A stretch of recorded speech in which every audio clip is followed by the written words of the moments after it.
What is going on, Doom Clan viewers? Hannah Montana's Wig here, but you can call me Doom Fundad, and today I'm bringing you guys my PENTA MOAB. This is 153 kills, only 7 deaths, so I thought it was a pretty solid game. And if you enjoy it, make sure to come and subscribe to my channel. It's Fundad, and I pretty much specialize in Modern Warfare 3 gameplay, because I think it's pretty entertaining compared to Black Ops 2, which we've been watching Black Ops 2 gameplay 200 pluses for like 8-9 months now. So I think that MW3 is a pretty good throwback, and you should see some of the crazy Modern Warfare 3 stuff that some of the Doom members have been putting out. It's been pretty crazy these last few months of Black Ops 2, because everyone's going back to Modern Warfare 3 and it's just insane. But this is probably one of my best gameplays. 5 MOABs in one game, which is pretty insane. I think I was like the 4th person to do it. I think there was J Nasty, and then there was Dark General, and then there was Energize XBL, and then there was me. I think I was the 4th person to do it on console, and since then a whole ton more pentas have been gotten, but I think I was the 4th person. I was the 4th person to do it on console. But what I want to talk about to you guys in this commentary is why I think that Infinity Ward Call of Duty games are better in map design than Black Ops 2 map design, because there's this one key thing about them that kind of separates them that I think makes Infinity Ward games much more exciting and more fun and more dynamic, like in just a better experience in all to play.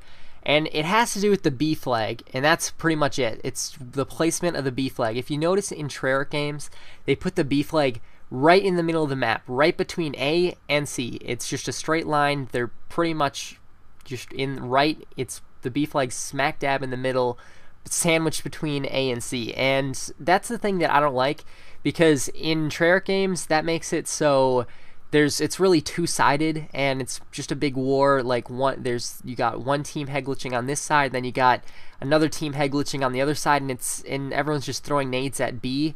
So that's the thing with Treyarch games that I think makes them not fun.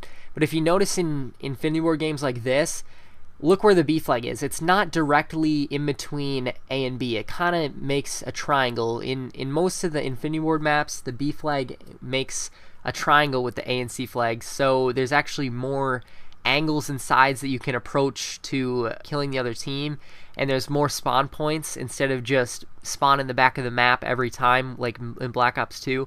That's the reason I think that people go back to Infinity Ward games, because most of the people I've talked to prefer Infinity Ward games just because of the excitement level of the game.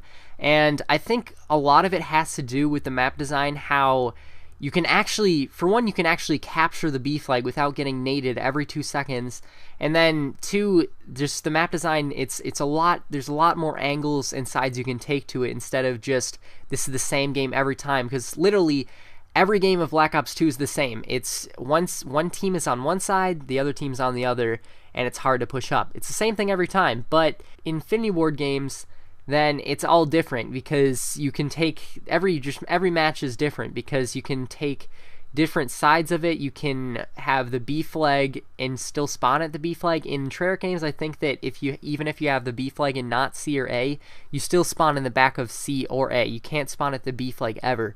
But in Infinity Ward games, you actually can spawn at the B flag, which is a lot better in my opinion.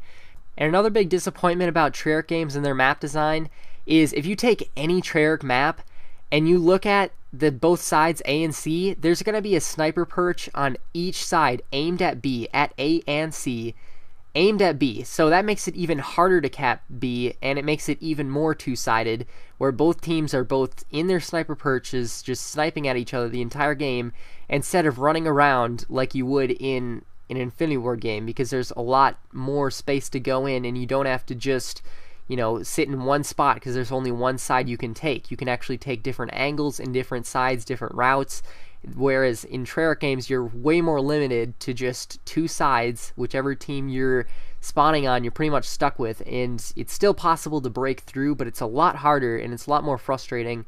And it seems like there's just so many head glitches in Treyarch games compared to in Modern Warfare 3 or Infinity Ward games. And I just think that the main fatal flaw of what Treyarch does bad with their map design is just that they make their maps too symmetrical, because they think that symmetrical is good, but it's not. Symmetrical maps just because it's symmetrical doesn't mean it's good.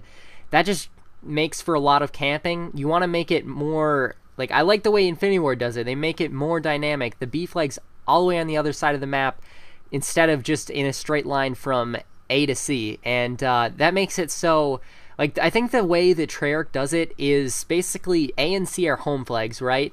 And then B flag's just this extra thing in the middle of the map. But the way that Infinity Ward takes it, the approach they take, is that each flag is their own base, and it's not like one flag is getting the short end of the stick. They're all kind of equal, and that's why I think that the map design in this game is so much better and so much more fun to experience, because it's a lot more dynamic, like I said, and a lot more can happen than just the same game every time, where kids sit in the sniper perch and kids are head glitching and you can't really do anything.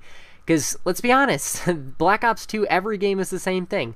And, I don't know, it's just not for me. And let me know what you guys think in the comments, if you agree with me in that the Treyarch map design is really flawed, and that they could improve it if they take, you know, some directions from Infinity Ward and take some advice on how they kind of lay out their maps. Because I do think that the way that Infinity Ward does things is a lot better. It's just, there's a lot more to do than just one side is your side and the other side is the other team's side. It's like every place of the map is kind of no man's land, except for the very place where you spawn in near your flag. So I don't know, it's more fun for me to play Infinity Ward games based on the maps, and let me know what you guys think in the comments below. But this is pretty much the end of the gameplay. I didn't really think I was going to get the PENTA MOAB, but this guy called in the MOAB, and it kind of created a lot of spawn confusion, so they started spawning all near me, and that ended up allowing me to get the 5th MOAB, which was pretty cool, and I was really excited. So hopefully you guys enjoyed this gameplay, and leave a like to support DooM, subscribe to DooM, and we're going to be going insane in Ghosts, because that's an Infinity Ward game, and we've got a lot of Infinity Ward players here getting these pentas and quads and 200s and everything you could dream of. So hopefully you guys are ready for that, and here I get it right here, and I was pretty excited for that. So also, one last thing, guys, we do lose the game by like 1 point because we didn't end up capping the flags back in time, because I would not have been able to get the penta if we didn't let the other team cap another flag, and we just didn't get to it in time. So I'm really sorry about that, but we did end up losing. I just wanted to be honest about that. So that's the end of the gameplay. Hope you guys enjoyed it. Peace.